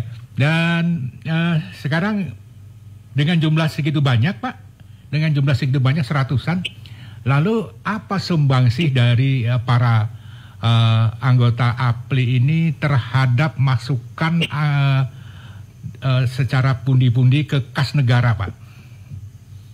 Ya, kalau kita bicara itu industri direct selling ini memberikan kontribusi tahun lalu itu 16,8 triliun, Pak. 4,8 triliun itu kita berikan kepada masyarakat dalam bentuk bonus, ya, leader-leadernya dan sebagainya, dan juga memberikan kontribusi yang sangat besar untuk pajak. Jadi industri ini memberikan kontribusi yang cukup besar, ya, dan saya yakin akan kedepannya akan lebih besar lagi, Pak. Ya, luar biasa. Nah, kemudian kalau kita bicara tentang pundi-pundi dari masing-masing anggota sekarang Pak, saya mau tanya, kira-kira di masa pandemi ini adakah anggota-anggota yang memang dalam tanda kutip tengkurap, tidak bisa melakukan apa-apa di masa pandemi, atau ada yang melakukan strategi-strategi beda lagi dengan mungkin cara-cara dan strateginya? Bapak bisa menilai nggak? Ya, ada beberapa Pak. Ada yang sudah tengkurap, tidak bangkit lagi, artinya tutup. Ada beberapa perusahaan, ya saya nggak perlu sebutkan ya, tapi kebanyakan tidak relevan langsung dengan produknya. Jadi yang sekarang yang lagi booming kan produk kesehatan. Nah, ada food fashion yang udah tidak teruskan lagi, ada. terus ada yang posisinya lagi duduk Pak. Jadi duduk itu masih berdiri ya kan, karena lagi duduk termenung, kapan COVID ini berlalu, kapan ini ya. Tapi ada juga yang udah mulai bangkit, ya. Bahkan ada juga yang sudah jalan, bahkan ada yang berlari Pak. Jadi ada yang justru di saat pandemi ini panen ya, itu biasanya berkaitan dengan kesehatan. Ya. Jadi produk-produk yang MLM yang berkaitan dengan kesehatan biasanya ini masih survive Pak, masih bertahan bahkan maju. Tapi produk-produk yang tidak berhubungan dengan kesehatan itu biasanya mengalami kemerosotan. Jadi semua ini kembali kepada bagaimana mengantisipasi. Kedua, kita akui pandemi ini juga akan memperburuk krisis ekonomi. Jadi demand-nya jadi turun. Ya, daya belinya jadi turun ya. Nah, ketiga adalah bagaimana sikap seorang member di dalam menjalankan bisnis ini. Ada member kita ini macam-macam Pak, termasuk juga member-member MLM yang lain di bawah Apli. Satu ada yang agresif tetap jalan, ada yang satu wait and see, ada lagi satu yang tidak ada aktivitas lagi, yang ketakutan di rumah terus gitu. Nah, itu jadi macam-macam ya gitu. Tapi bagaimanapun secara keseluruhan industri ini masih bertumbuh Pak. Ya, walaupun ada yang jatuh, ada yang duduk, ada yang bangkit, ada yang lari, ada yang berjalan di tempat ya. Secara keseluruhan industri ini dibandingkan dengan industri konvensional seperti perbankan, properti ya, perbankan, properti, industri pariwisata, industri kuliner juga berdampak, industri apalagi pabrik ya. Nah, itu kalau dibandingkan dengan beberapa industri retail terutama yang paling terpukul. Nah, industri kita ini masih growth, masih bertumbuh Pak. Ya, kita multi level marketing. Kenapa? Karena menciptakan ada kebutuhan. Jadi itulah di saat pandemi, di saat krisis ekonomi, justru banyak orang yang nganggur, banyak orang yang kehilangan pekerjaan. Itulah industri dari saya multi level marketing ini muncul sebagai solusinya untuk mengatasi keterpurukan ekonomi. Iya, luar. Memang harus lebih hati-hati. Sekarang ini mungkin ya saya tidak bisa pungkiri juga money game, investasi bodong itu juga makin menjamur. Ya. Kalau kita lihat yang jadi korban itu banyak Pak. Yang kita tahu sekarang ini kan kadang-kadang gini, yang jadi korban ini itu ibaratnya itu besar di bawah Pak. Jadi nggak muncul. Jadi nanti kalau sudah muncul satu dia cerita, dua cerita, yang lainnya akan ikut-ikutan. Karena Pak, kalau orang sudah kena korban money game, biasanya malu Pak mau cerita, satu. Kedua, dia mesti berharap. Jadi gini, saya mau katakan, kenapa ada orang katakan, Pak, Bapak kan bilang itu perusahaan itu kan sudah tutup. Money game. Saya bilang, iya, sudah tutup. Betul. Secara resmi sudah ditutup oleh pemerintah. Tapi kok masih di luaran masih beredar Pak, masih ya itu kan karena leader yang nggak mau kehilangan duit. Jadi gini, perlu dimengerti juga, kadang-kadang orang nggak percaya. Masa sih Bapak bilang itu perusahaan sudah tutup? Loh, kok ini masih jalan? Nah, saya pernah selalu bilang, perusahaan sudah resminya ditutup, disegel ditutup semua, tetapi member-member di luar itu kan masih mencari korban. Karena dia mau uangnya kembali. Karena mungkin produknya masih numpuk Pak, atau bagaimana? Bisa produknya masih numpuk, tetapi dia selalu masih cari korban di luar. Kenapa? Supaya uangnya kembali. Iya. Orang yang kena korban itu biasanya nggak mau lapor. Yang lapor itu malah dibilang, kenapa kamu lapor? Kan rugi. Bodoh kamu lapor, kenapa uang kita nggak kembali? Nah itu, jadi mereka masih berharap di luaran, masih berharap dapat duit dari orang lain. Nah inilah buruknya, jeleknya di situ. Jadi saya selalu katakan, ya terserah kalau Anda nggak mau percaya, ya silakan. Saya dapat informasi yang akurat. Tapi kalau Anda masih nggak percaya, ya saya nggak akan berdebat dengan Anda. Ngapain? Rugi buat saya berdebat dengan Anda. Jadi memang perjuangan Pak Afi ini cukup berat sekali, ya. Nggak berat, enjoy aja. Artinya kalau orang tanya saya jawab. Kalau dia nggak percaya, ya silakan. Jadi beratnya tuh begini di dalam bahasa saya, Pak ya. Bapak ini kelihatannya yang berjuang sendiri gitu untuk mengedukasi masyarakat tentang MLM. Tapi sebenarnya berjuang sendiri itu bicara di radio dan kemudian live ini kan sangat jarang sekali terjadi pada para petinggi-petinggi MLM. Nah kemudian kenapa hanya Bapak saja, atau ini mungkin sebuah kepedulian yang lebih atau mereka yang lainnya mempercayakan kepada Bapak sendiri?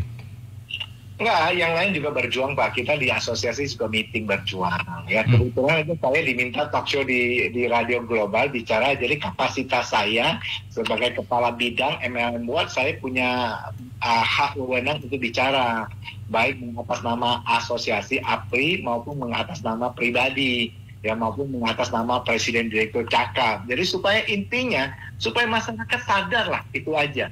Masyarakat sadar, oke, kita berjuanglah kerja keras, dapatkan duit dengan cara yang benar, halal, supaya kita diberkati di dunia dan di akhirat. Itu Pak Bram. Jadi kalau bagi teman-teman yang masih bermain ini, himbauan saya ya bertobatlah, kembali ke jalan yang benar. Kalau nggak bertobat, itu pilihan apa?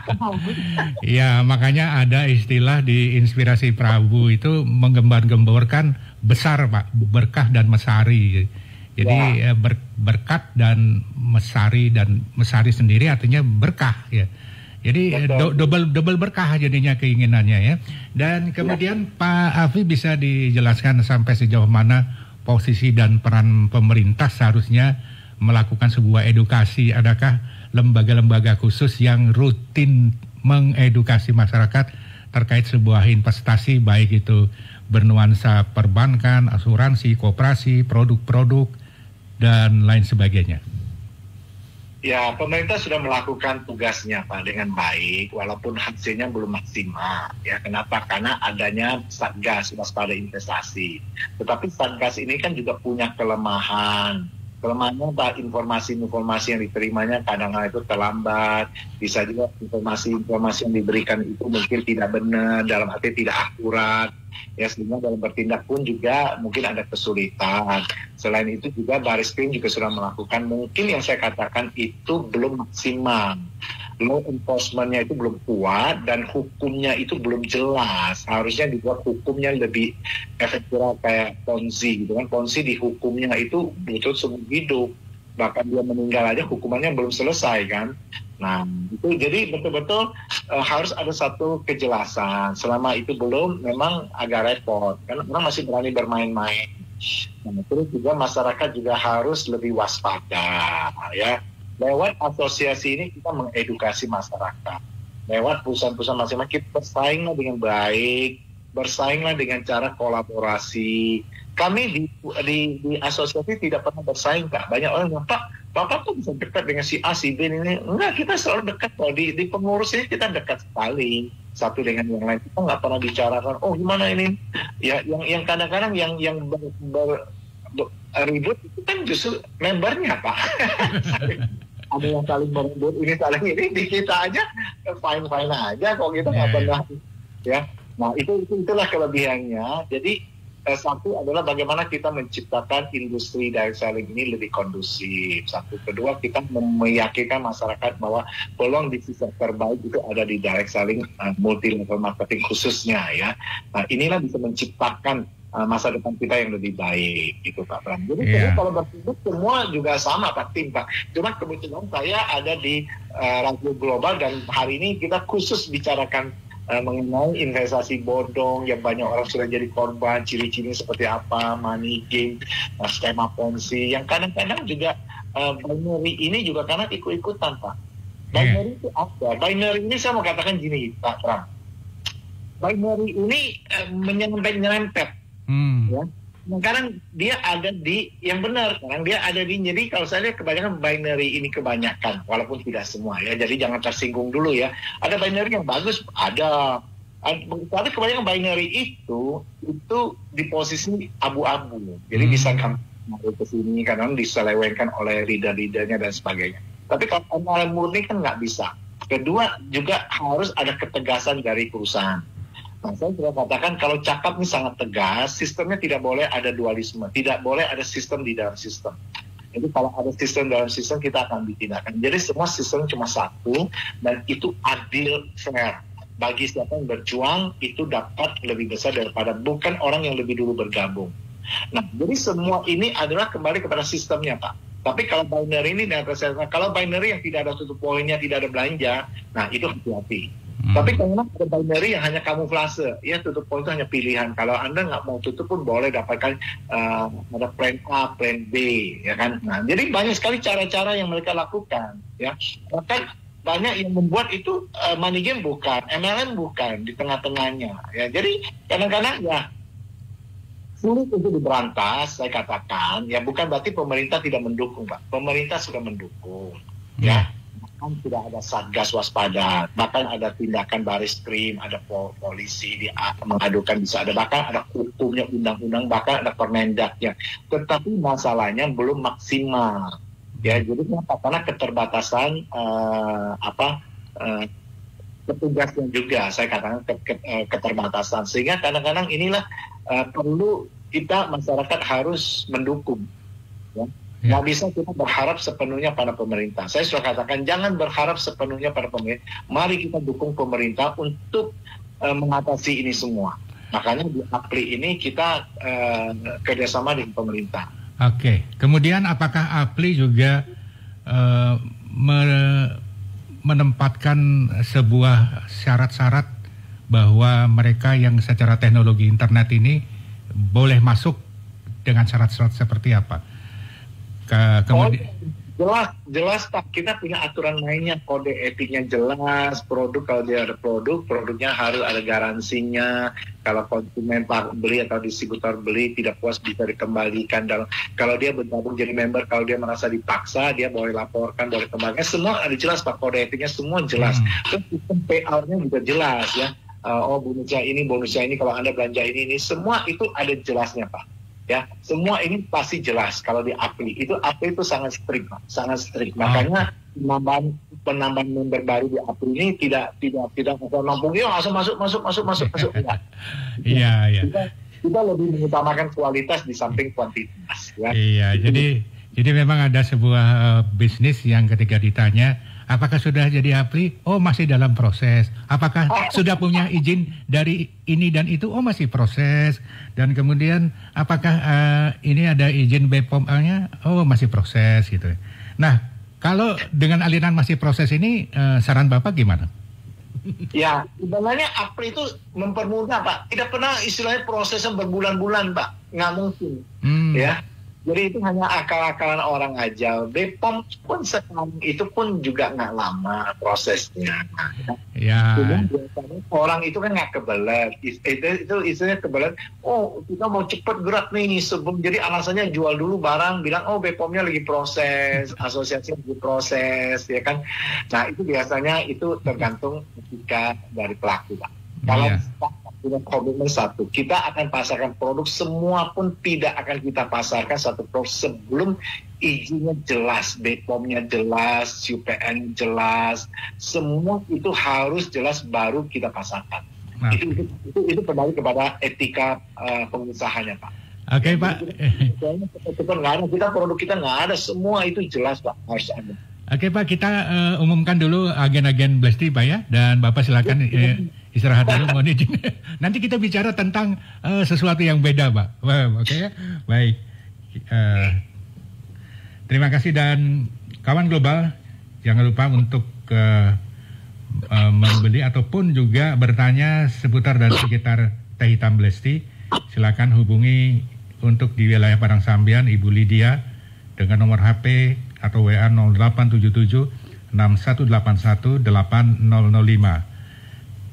Kemudian Pak Nyoman Setiawan di Batu Bulan Gianyar dengan nomor HP atau WA 081 239 87 244. Kemudian ada Jero Kadek Sumartini Padang Sambian Denpasar Barat dengan nomor HP 081 805668 6494. Berikutnya Ibu Putu Sukenadi Pasar Bringkit Mengui dengan nomor HP atau WA 089515148936. Berikutnya Ibu Sri Ayuningsih di Kapal Mengui Badung dengan nomor HP atau WA 081 236 56672. Kemudian Pak Putu Manika di Berawa Canggu Kuta Utara dengan nomor HP atau WA 0878 6153 0599. Berikutnya untuk wilayah Tabanan dan sekitarnya silakan hubungi Pak Mudi dengan alamat Toko Candi Arse, Jalan Gajah Mada, nomor 63 Tabanan dengan nomor HP atau WA 089607379415. Kemudian ada Ibu Ayu di Tuban, Bali, dekat Bandara Ngurah Rai, dengan nomor WA 081991153324. Dan atau bisa juga Anda beli ataupun bertanya di Radio Global FM Bali, Jalan Lintasan Denpasar Gilimanuk, kilometer 27 Tabanan, Bali. Baik Pak Afi, kita lanjutkan. Waktu yang tersisa ini saya kira pantaslah sekiranya apabila kita menjadikan Blesti ini sebagai sebuah model ya, untuk sebuah bisnis jangka panjang dan juga aman. Dan yang lebih penting adalah memberikan nilai bagi perkembangan masyarakat di Bali dan juga di Indonesia bagi mereka-mereka yang memang ingin mencari peluang. Nah, info terakhir saya mendengar bahwa PT Cakap sudah memberangkatkan Pak Putu Manike dan kawan-kawannya ke Turki. Ini memberangkatkan leader-leader pada saat kondisi baru akan mulai new normal ya Pak ya.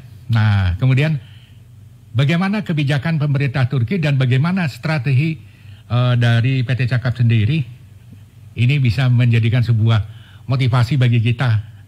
Ternyata luar biasa Blesti di masa-masa seperti sekarang ini memberangkatkan banyak orang ke Turki untuk berwisata. Silakan Pak. Ya, ini adalah salah satu reward Pak Bram. Ya, yang rewardnya harusnya ke Cina ya selama 5 hari. Cuma karena Cina kan tertutup.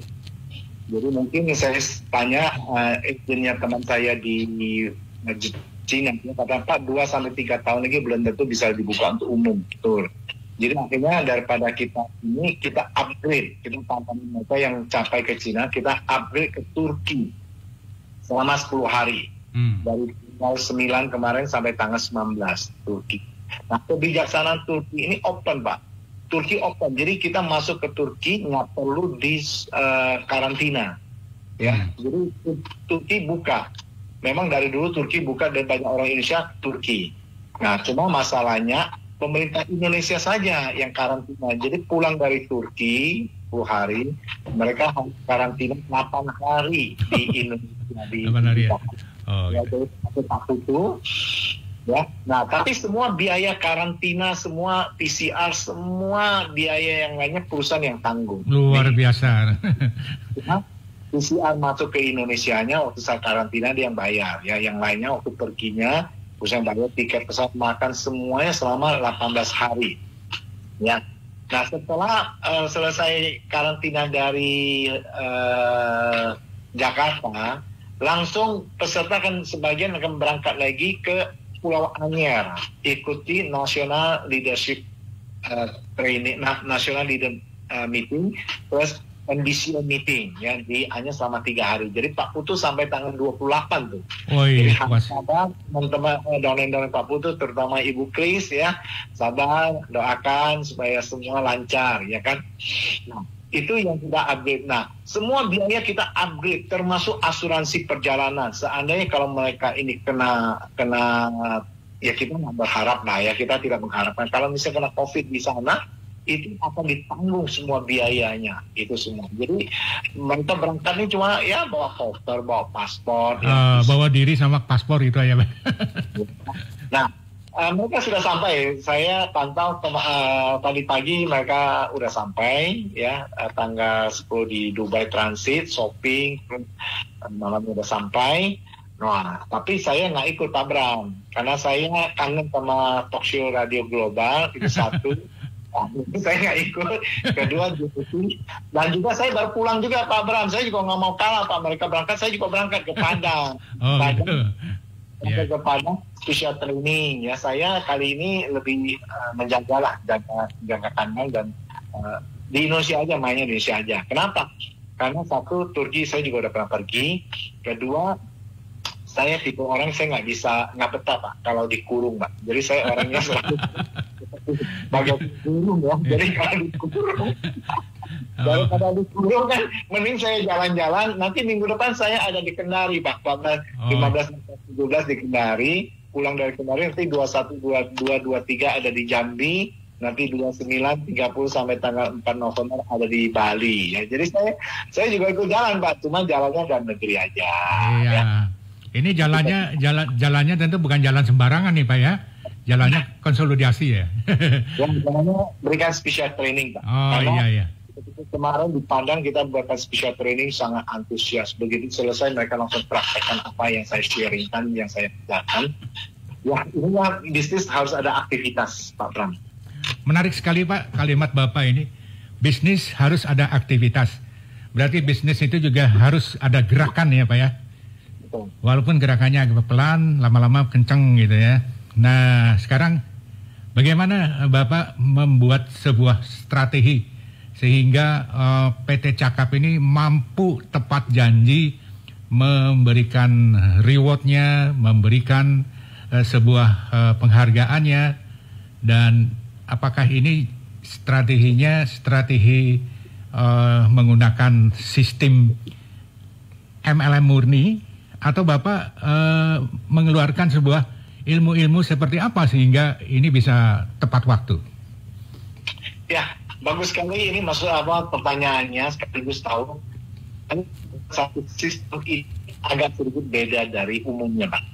Umumnya sistem kualifikasi, sistem gugur, sistem akumulasi terbatas. Saya buat sistem akumulasi tanpa batas waktu. Artinya setiap orang yang bergabung lambat, cepat atau lebih cepat mendapatkan reward motor, mobil, rumah, tapi dalam bentuk cash, tunai ya, cash ya. Artinya tidak DP, tidak cicilan, tidak kasih mobil tapi tidak dikasih BPKP, hanya cicilan suruh bayar sendiri, enggak.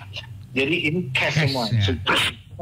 Motor 15 juta atau 20 juta tergantung jaringan 3 kaki atau 5 kaki. Mobil 170 juta atau 220 juta. Ya kalau 5 kaki 220 juta. Rumah 750 juta. Jadi total reward itu kurang lebih 1 miliar. 1 miliar. Dan itu pasti dapat. Hanya masalah waktu. Ya, apakah orang itu dijalankannya tergantung apa yang di jalan caranya Pak. Jadi saya mau kasih tahu kepada member, menjalankan bisnisnya ada 3 ya. Satu, kalau Anda mau lebih cepat, full heart, full time. Full heart, full time. Full heart itu pertama harus full heart, full time, all out, gaspol. Artinya cepat, itu cepat, bisa setahun 2 tahun bisa dapat mobil, ya kan. Nah, ada lagi yang kedua, part time, full heart tapi full heart, part time. Ya, sepenuh hati tapi paruh waktu. Jadi masih kerja, orang yang masih ngajar, masih kerja, pegawai negeri, pegawai swasta dan sebagainya, masih bisa jalankan. Nah, yang ketiga ini yang parah Pak. Ya, full part, bukan full heart tapi part heart ya. Jadi itu waktunya sometimes. Jadi tidak ada hatinya nggak jalankan, tapi sometimes. Sometimes itu kadang-kadang lupa, kadang-kadang ingat, kadang-kadang lagi ngambek, sebulan nggak jalan, setahun nggak jalan, kadang-kadang teringat beli produk. Nah, itu yang bahaya. Kalau sometimes itu yang nggak bisa capai Pak. Ya. Tapi kalau full time, part time bisa. Ya, jadi untuk teman-teman jalankan bisnis berarti cakap jangan sometimes Pak. Kalau nggak full time, part time boleh, tapi full heart. Ya. Nah, itu. Terus kedua, keistimewaannya adalah kita membuat gampang Pak. Jadi untuk posisi yang sudah senior director ke atas, posisi yang sudah makin tinggi, kita tidak akan membebani dengan namanya point group bersih, ya, atau net good point, ya, atau yang istilahnya harus ada side volume-nya, nggak perlu. Nah, terus ketiga adalah kita ingin menciptakan supaya kedepannya mereka itu dapat penghasilan tidak terbatas. Itu ada satu jenis unlimited level, yaitu National Leadership Bonus unlimited. Tidak ada batas, mau 1000 level kedalaman masih dapat. Nah, keistimewaannya lagi banyak orang yang kadang menjalankannya beberapa bulan tidak aktif, bahkan hampir setahun tidak aktif, tiba-tiba bisa dapat motor juga. Kenapa? Karena jaringan di bawahnya bergerak. Dia tidak poin, tidak dapat bonus bulanan, tapi di bawahnya bergerak. Nah, kita buat. Nah, terus semua penghargaan-penghargaan itu selain tur ke luar negeri, poinnya dihitungkan lagi untuk motor. Kalau udah capai motor, poinnya nggak harus dilanjutkan lagi. Jadi nggak ada yang putus, nggak ada yang mulai dari nol. Akumulasi terus. Nah, yang paling istimewa lagi adalah yang bisa menjadi jaminan. Nah, ini yang paling penting, Pak. Ini yang bisa menjadi. Jadi untuk posisi yang sudah senior director ke atas, yang bonusnya sudah minimal 3,5 juta, terus bisa bertahan selama 6 bulan, ya, atau setahun, ya. Terus nanti kita akan membuat namanya asuransi. Asuransi ini kita kerjasama dengan AIA, ya. Asuransi AIA, dan itu luar biasa. Kita berupa dalam bentuk kartu. Ya, nah kemarin sudah beberapa member kita nikmati. Contohnya Pak Rudi, ya. Nah kemarin itu saya lihat juga di sisi punya suami Pak Akas. Saya kaget masuk rumah sakit tuh. Saya bilang dia video saya sama saya, Pak, video saya masuk rumah sakit dapat kelas 1 yang mewah. Kamarnya gede. Saya bilang, Anda punya kamar di rumah sakit lebih gede daripada saya nginep hotel kemarin di Padang. Oh, jadi sudah berlaku itu, Pak? Terus istrinya boleh ikut di sana. Jadi betul-betul private sendiri. Wah, dia berterima kasih sama cakap. Waduh, gitu. Jadi, tapi dia bisa nggak tahu berapa lama itu jantung agak sesak, terus ada penyakit yang lain dikontrol, di check up, semua dibayarin sama perusahaan. Inilah istimewanya, ya. Memang tidak semua member, ya, harus member yang berprestasi, yang merupakan leader-leader kita, yang komitmen, kita akan mengasuransikan sehingga nggak usah khawatir. Jadi kerja keras, kalau sakit, begitu misalnya kita juga pernah bayar, ada satu sudah almarhumah, ya, satu ibu Yeni, almarhumah Yeni, itu meninggal, dapat santunan 50 juta buat keluarganya. Ya, jadi posisi semakin tinggi nanti rugi lebih besar lagi, diamond lebih besar lagi, crown lebih besar lagi. Itu yang kita berikan sebagai satu investasi, sebagai satu jaminan, itu asuransi. Jadi sistem yang saya buat ini adalah prinsipnya satu, Pak Bram, keadilan. Siapa yang bekerja keras dia menikmati. Jadi tidak peduli, tidak melihat siapa yang lebih dulu bergabung. Jadi buat teman-teman, buat kawan-kawan global yang menyaksikan, pengen ikut, silakan bisa menghubungi distributor kami yang ada di Bali. Ya. Oke. Nah, kemudian syarat asuransi tadi bagaimana nih, Pak? Syarat asuransi ya itu tadi, Pak, posisinya, ya, dan bonusnya, ya tentu dia membangun jaringan leader. Nah, ada. Yang luar biasanya adalah gini, Pak Bram. Kalau banyak perusahaan-perusahaan memberikan asuransi itu hanya 1 tahun. Kalau posisinya 1 tahun tidak naik itu hangus. Gitu. Kalau kita tetap seterusnya, Pak, ini yang luar biasa. Setiap tahun kita perbaharui, kecuali dia sudah tidak aktif, sudah tidak memenuhi persyaratan. Kalau selama dia memenuhi persyaratan, kita tetap perpanjang. Itu yang istimewanya. Dan asuransi kita itu berbentuk cashless, Pak. Cashless artinya kartu. Jadi nggak usah keluarkan. Kadang-kadang banyak asuransi kita keluarkan duit dulu, nanti baru di reimburse sama perusahaan asuransi, ya kan? Kalau kita nggak cashless, begitu mau masuk, kasih kartunya, langsung semua ditanggung. Begitu ya. Ya. Menarik sekali, dan ini sebuah terobosan yang jarang dilakukan oleh sebuah perusahaan tentunya. Ya. Bahkan perusahaan konvensional juga jarang melakukan itu, kan? Ya, semua ada pada di sistem multi level marketing, dalam hal ini PT Cakap. Tapi kan semoga ini juga menjadi model bagi perusahaan-perusahaan lain, baik itu konvensional maupun MLM, untuk mengasuransikan para membernya. Dan ini sesuatu yang mulia sekali sebenarnya. Dan Pak Afri bisa memberikan sebuah penjelasan sebenarnya dalam bisnis multi level, dalam hal ini Pak Afri sebagai komandannya. Ada sebuah pertanyaan yang sering muncul adalah jangka panjang dari bisnis ini, dan kemudian jangka panjangnya bisa dilihat dari apanya, sehingga masyarakat bisa membuat sebuah kepercayaan, wah ini benar-benar ciri khas bisnis jangka panjang ini, kan gitu ya. Nah, silakan Pak. Ya, pertama kita harus membangun fondasi dulu, ya. Satu bisnis direct selling itu kita bicara harus jangka panjang, langgeng, Pak. langgeng, ya. Nah, itu kenapa? Karena kita harus membangun fondasi yang benar. Fondasi yang dibangun benar itu harus punya visi misi dan corporate culture. Nah, visi kita adalah membuktikan ingin menjadi perusahaan MLM lokal, yang lokal saya katakan, ingin menjadi perusahaan MLM lokal yang sehat dan bertanggung jawab di Indonesia. Artinya kalau kita membangun bisnis ini dengan cara yang sehat, bertanggung jawab, maka ini pasti akan langgeng. Bukan menjadi perusahaan yang terbesar, bukan menjadi perusahaan yang paling untung, enggak. Itu satu. Terus dia dari misinya, Pak. Karena misi kami adalah satu, ingin menciptakan pengguna Blesti ya minimal 1 juta orang, dan saya percaya itu pasti bisa. Kenapa? Produk kita ini sudah terbukti dan teruji manfaatnya, dan sudah 13 tahun. Artinya produk ini sudah menjadi parameter. Oh, kampung hitam ya Blesti ya ini. Tinggal kita memindahkan lagi orang-orang yang belum mengenal Blesti, dari orang minum teh celup lah, teh botol, teh kotak lah, teh apalah, pindah ke sini. Ya, itu satu. Jadi tugas member adalah mempercepat pemindahan orang beralih ke dapat minum teh yang sehat dan juga dapatkan duitnya. Itu penting. Nah, kedua, kita ingin menciptakan leader yang mendapatkan penghasilan 1 miliar 5 sampai 10 tahun, 2025 sampai 2030. Kita akan punya misi untuk menciptakan supaya leader ini bergerak lebih cepat dan lebih loyal. Begitu dapat penghasilan ratusan juta sampai 1 miliar, orang akan luar biasa, ikut. Kenapa? Ada magnet yang membuat orang tertarik. Ini jangka panjang kita bicara. Yang ketiga adalah kita ingin membangun gedung berbentuk botol raksasa. Jadi itulah tujuan kita, sehingga fokus kepada impian yang besar yang kita ingin capai.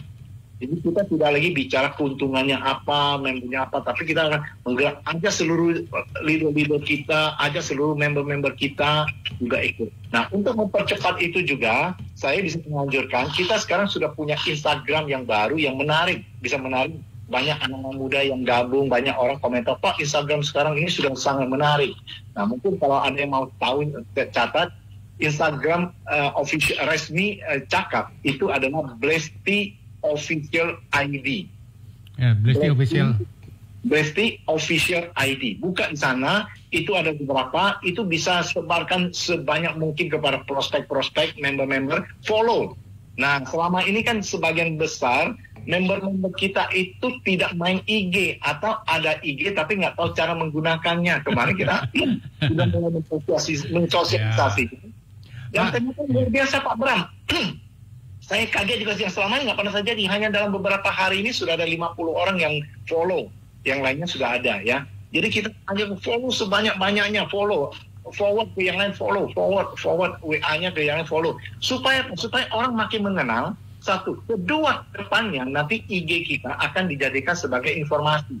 Jadi orang mau tahu lebih detailnya bisa yang sudah follow di IG-nya bisa ambil gambar-gambar di sana, bisa masuk ke Facebook dan lain sebagainya. Ya, jadi selain itu juga kita sekarang lagi akan mempersiapkan juga Go Digital Marketing, ya, untuk online shopnya kita lagi persiapkan. Jadi semua upaya-upaya Cakap adalah tujuannya satu, bagaimana supaya visi misi kita tercapai. Ya, filosofinya Pak, corporate culture-nya Cakap. Cakap itu adalah cekatan, cepat tanggap terhadap perkembangan zaman, cepat tanggap terhadap masalah. Terus itu adalah antusias dalam segala hal. Saya selalu antusias Pak, mau masalah apapun kalau saya udah tampil itu selalu berkobar-kobar, memberikan semangat kepada menular semangat, ya, energi positif. Ya. Terus apa? K adalah kepemimpinan yang bertanggung jawab. Kita sebagai pemimpin harus bertanggung jawab terhadap jaringan kita. Jadi kan kita punya jaringan, harus bertanggung jawab untuk membesarkan jaringan tim kita.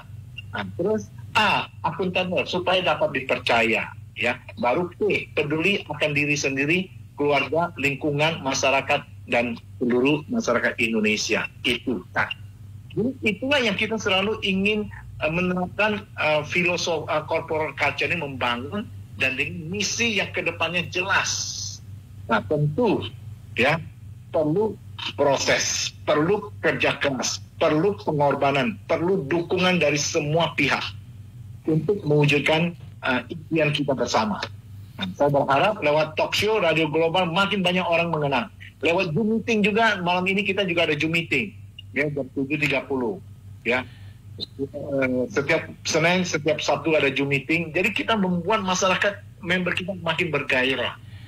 Iya, kawan global luar biasa. Jadi kalau di antara kawan global, member Blesti atau non-member, ingin mengetahui lebih jelas lagi tentang teh hitam Blesti dan kemudian tentang investasi bodong dan juga edukasi-edukasi yang ada, silakan Anda bisa buka-buka kembali link-link dari Radio Global dan juga yang ada di Aku Blesti Kamu. Itu link bisa dibagikan dan ini sekarang ini adalah zaman the power of link, di mana Instagram juga ada linknya. Jadi sesuatu yang luar biasa apabila di Instagram itu kita menyebarkan link juga. Dan yang luar biasanya di member Cakap ini ada juga yang main TikTokan, Pak. TikTok gitu. Oh, iya. Ya, dan ini adalah sebuah nuansa yang sangat kita harapkan dan juga saya kira Pak Alfi juga ya, bahwa kita semua harus selalu menyesuaikan dengan perkembangan zaman. Baiklah Pak, sebagai sebuah closing statement, Presiden Jokowi dan para menteri mendukung pembukaan kembali pariwisata Bali.